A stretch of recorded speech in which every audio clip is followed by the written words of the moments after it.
Welcome the our channel. Today we how to register with monday.com for workflow boards easy tutorial step by step clearly. To get started with monday.com, open your web browser.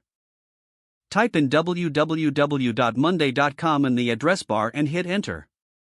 When the page loads, look for the Get Started button and click it. You'll be prompted to sign up using an email address. Enter a valid email address in the designated field. Create a strong password, making sure it meets the security requirements. After filling in your details, click on the Sign Up button. Check your email inbox for a confirmation email from monday.com. Open the email and click on the verification link provided. Once verified, you'll be redirected back to the monday.com website.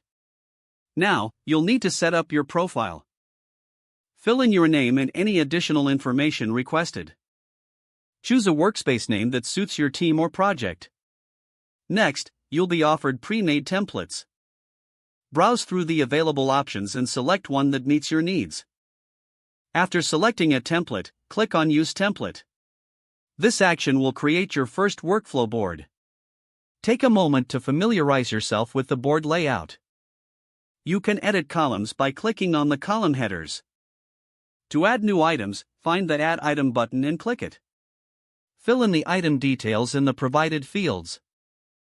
Feel free to customize your board further by adding new columns. To do this, look for the Add Column button on the right side. Select the type of column you wish to add based on your requirements. Continue customizing your workflow boards until they suit your needs. Enjoy using monday.com to streamline your projects effectively.